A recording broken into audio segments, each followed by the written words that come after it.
Hey everyone. This week for Lunch and Learn, I decided to share with you guys my digital notebook that I created for my creative writing class. I thought when I was, trying to figure out how to best to kind of run this year with having actually, when I look at my numbers now, I have about half of my students virtual for that class. Is my largest virtual remote learner class. And so I struggled with like, how do I keep track of their work? How do I keep track of what they're doing? And because I usually do everything handwritten and creative writing, because I kind of feel a draw to that kind of paper and pencil experience that you get with writing. I know that's very cliche English teacher to say, but so I kind of had to work something out so it would make my life easier this year with COVID and things like that, but also just make my kids' lives a little bit easier and keep track of things. So I went with digital notebooks, and this is the first time I've ever used a digital notebook. I've never known how to make one before or do anything with those. So I did a lot of research over the summer. And I even reached out to a Facebook group. I joined a Facebook group. I'll show you that in a little bit. That was a really great resource to start. But I thought I'd just go through on, what kind of things did I put in my writer's notebook? How did I come up with the concept? Where did I get my things from? That kind of stuff. So we'll kind of start by the template. At first, I was like, oh, I'll just make everything by hand. That's super easy. It's not. I highly suggest that you find those templates that are already created and make a copy. I think I pulled one of mine, like this one has a really good one where you just make a copy of the notebook. And so you can download as a PowerPoint or open in Google Slides. It'll make copies. There are a lot of different websites that will offer a digital notebook template already made, and it comes with a front cover typically, and it comes with all these different pages that are blank. There's also some different varieties down here you can look at. So this is one source. Slidesmania has a lot. Pretty much any slide sharing website will have something like it. So I would just explore those. I know there's Slides Go and Slides Carnival. If you've ever used those to download any more creative looking slideshows, those are a great place to look. Yeah, so I got mine, I believe, from Slidesmania, and then this is what the front looks like. And some notebooks get really creative with linking on certain pages. So if somebody was presenting this page and they clicked one of these tabs, it would take them to a particular part of their notebook. That's really great. The only issue I had with that is that mine, because we write a lot and we put poetry in these, I didn't know how long some of their poems were going to be, so I didn't want to make assigned transitions between slides or links to slides, depending on the slide, because if the slides were added or deleted, then it would kind of mess with that. So that is an option where people have, created links along the sides here to jump you to places. When I go to my first page of my notebook for my kids, we have a table of contents here, and I only filled out to page 12 because it's as far as we went before we hit our first forms of poetry. And again, I didn't want to, continue to add page numbers when potentially they're adding new slides in order to set that up. And so I just kind of wrote out all the different types of poetry we're doing, all the different types of writing we're doing there. So when they go through, they can come back here and update it. So it makes it easier. And I used it by slide number. That way, because I didn't use the links along the side, now they know, okay, well, slide 12, I can scroll down to slide 12 over here, and I can find my Where I'm From poem page and where that starts there. Some of the features I did, so that's my table of contents. I also kind of put some housekeeping notes over here. I told them duplicating slides is the best way to make copies. It depends on the notebook you use, because if you go up to my add slide page, they're all there, but sometimes it messes with things. But so I kind of kept some notes about it's easier to duplicate slides and don't delete the pre-made ones because some of those extra links won't work. So that's a table of contents. I kind of try to find some creative places to put things on this front page. I have a to-do list, and then they put their name here so they can if they wanted to, they could find stickers online and put them on there since they can't do that in real life.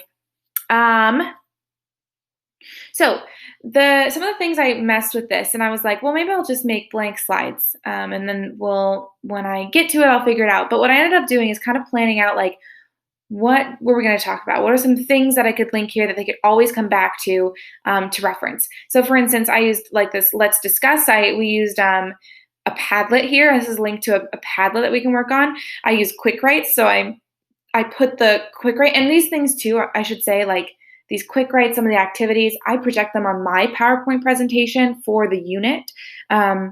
And they're following along in their notebook. So on my unit slideshow, I might say, turn to slide 4 in your notebook. Go find like page 4. What does it mean to be creative?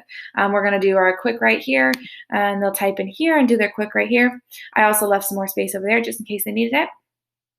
And then we looked at this Padlet. And you'll notice too, like as we go through, this is our goal setting page. I also included like the videos that I use and we discuss and look at. I throw here. We talk about writer's block right at the beginning because this is kind of a writer's toolbox. We want to set up like our strategies to break out of that if we get stuck. But again, these are like notes that they can come back to. So we just spent time researching how do you get out of writer's block, and then we wrote down some strategies. We discussed those as a class, and they have those notes here now for them just digitally, which is nice for them to have. So not only did I make things like have interactive parts of the slides, but I also found that like putting pre-made graphic organizers on there helped too. So for instance, this is talking about finding voice and asking them a bunch of questions that they ended up taking over here and quick writing about. So like visuals, graphics, when I think about like how could you use digital notebooks in a variety of classes other than English, you could use them for like in science, you could include the image there for them as far as, I don't know science. Let me think. The water cycle, that's a thing I remember from science. You could potentially like put like the water cycle diagram in here on a page and maybe leave things blank that they have to fill in. In math, it could be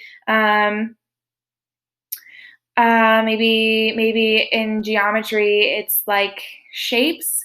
I don't know. It could be interactive, like diagrams, graphs, things that you can interact with that they can see and have in their notes too. So example equations for math, or maybe for history, it's like a clipping from a news article on one page that they can reference, things like that.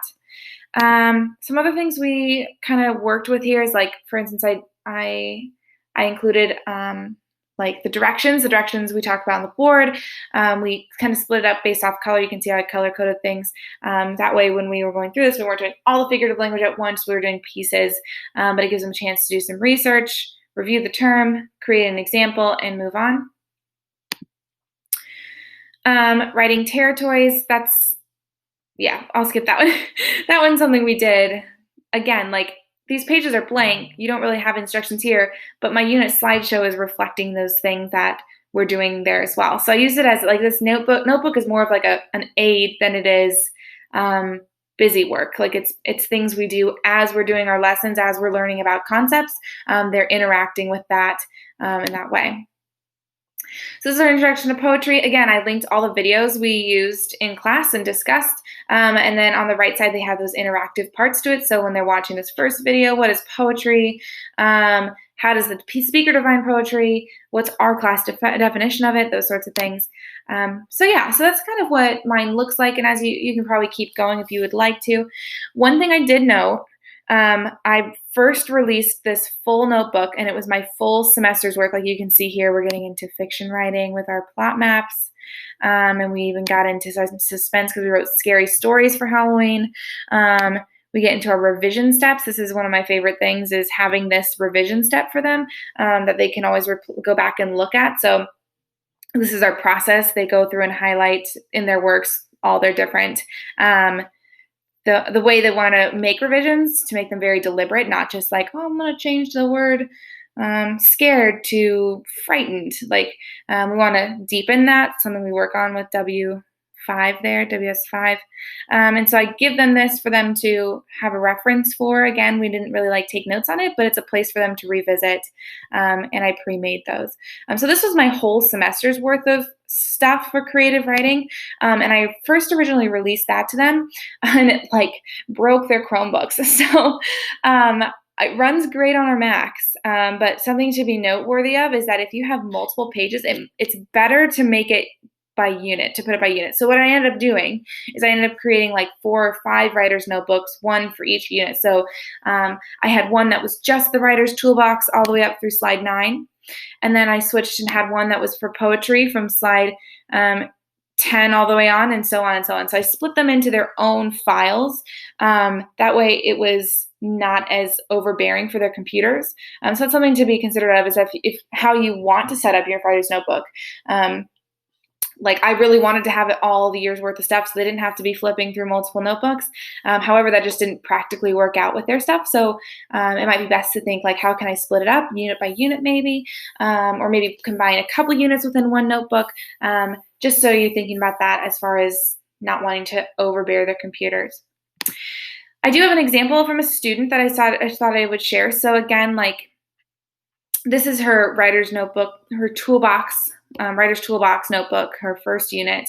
So you'll see that it's much shorter, doesn't have nearly as many. So again, here's her interacting with the quick writes that we did, her goal setting on the right over here. Here she's got all of her research. And so while we're doing these activities, again, she's writing these things and participating with what we're doing, engaging there. But it's all editable for them. So once it's released to them, it's theirs. Sometimes I have had to have added a slide, or I decided to wanted to add a slide. And what I ended up doing is I shared my master copy with them. And if I added a slide I needed them to have, I would have them go over to the slide they need to add. Maybe it's this slide. And then I'd have them copy the slide and go and paste it in the right spot on their own writer's notebook. So just because you make a master copy and you submit it out and you might go, oh shoot, I forgot like this one important slide, it's not the end of the world. It's just a matter of like sharing your copy with them and then giving them a chance to copy and paste those slides over that they need. I did go through once though and add them all myself, just because I was kind of feeling generous, and I don't know, it took a long time. I was like, oh, it'll take me 30 minutes. That took me a while. So I suggest if you need to add slides after you've already released them, you just let the kids go in and copy and paste over. But yeah, so there's her writing territories. She wrote a whole bunch down there for that. Yeah, so that's what writer's notebooks typically, like, not writer's notebooks, digital notebooks can look like. Again, I picked a layout. I ended up actually changing the background here. So it wasn't this wood background, but it was like some bland color, and I'm like, no. So I picked a new one myself and added it there. And you can edit all of that, like backgrounds. You can choose an image and pick a new image. All that fun stuff. And I tried to like kind of think variety-wise and like the shapes I used, the borders I used on things to kind of make it more engaging as they flipped through it, so it wasn't the same page one after another. And I think that's what's the kind of joy about these, the kind of cool about these digital notebooks, is that you can make them personal and to yourself, and to your kind of style of teaching too. I like to do a lot of like graphs and graphic organizers and charts and things that they work on and fill out. Maybe your content requires you more, asks you more. You think that your students need more of the visuals within those notebooks. So you can put images or figures or diagrams and things like that in there that they can interact with, that they can take notes in as well. I guess I did want to note one more thing, and something that I really liked about the way I set up my poetry section. So when you get down to my slides here, you've got like, so here I've got, this is where we take notes. So as we talk about the form of poetry, they would explain like the definition, what's that poetry called? And then down here is where they would type notes about the poetry form and those requirements. So it's typically this many lines long. It starts with I am from and continues on with a pattern of I am from and from at the beginning of sentences. So they take notes on the poetry form. I would also, like, while we're practicing the thing we just learned about and while they're writing, I left them like a template. I kind of like was like, well, what kind of things issues might they run into? I thought those through and decided to come up with some resources as an example. So I linked directly some different things. So a template with an example, so they can click into that and it will open up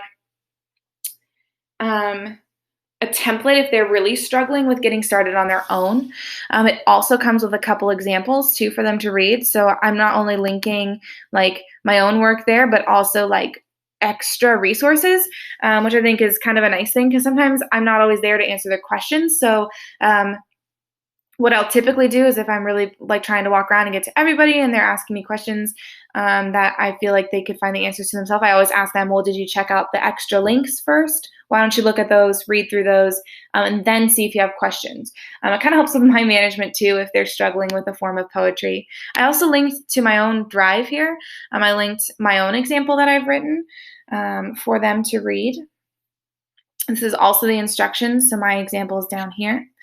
If they need it as a reference.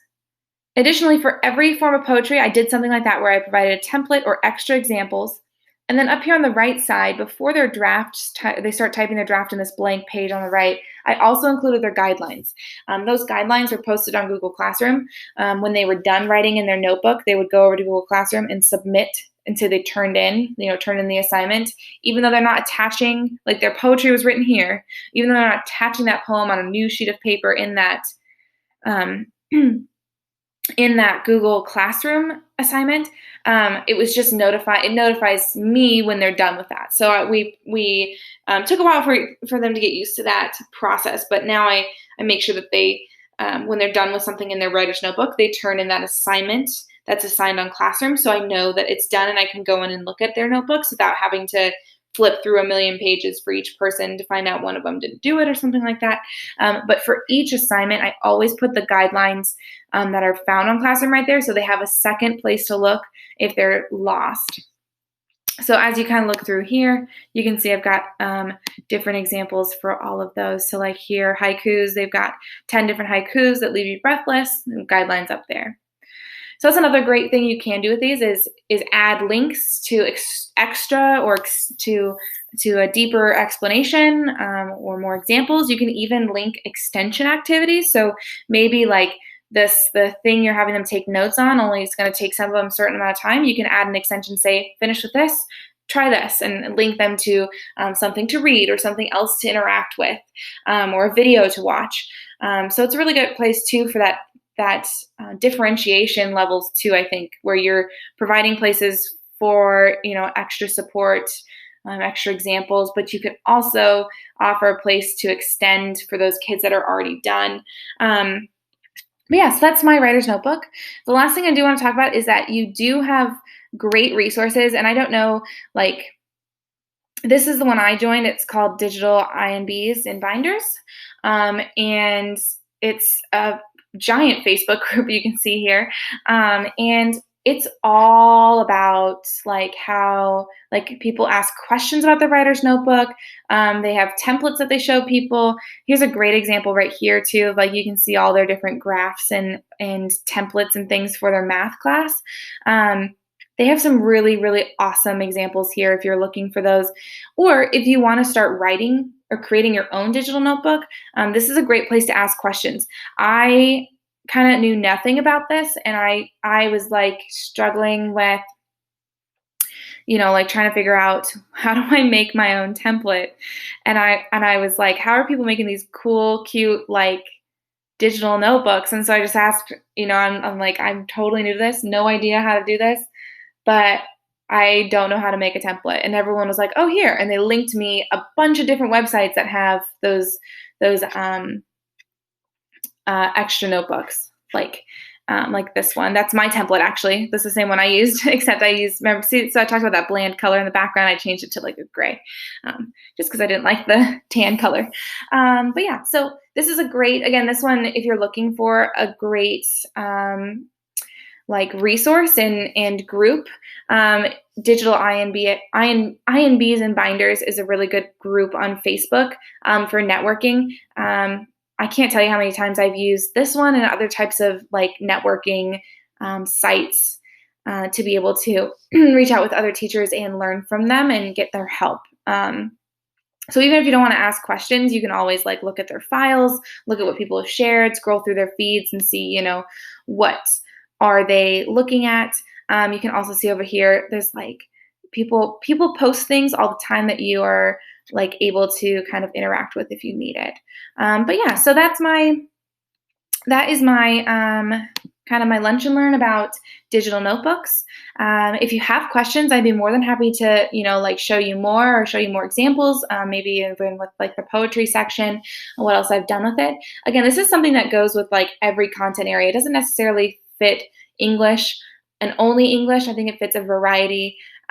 So I like highly suggest just, playing around with the idea and thinking about, and maybe you don't do it like for every single class or every single unit. Maybe just try it with one unit. Start small and see how it goes, and then you can troubleshoot. I mean, obviously, I had my time. I had my troubleshooting right away when I assigned them a year's or a semester's worth. Excuse me, a semester's worth of writer's notebooks, digital notebook. For the writer's notebook, and it like crashed all of their computers at once. So I had to do some troubleshooting myself, but I promise it's well worth the time.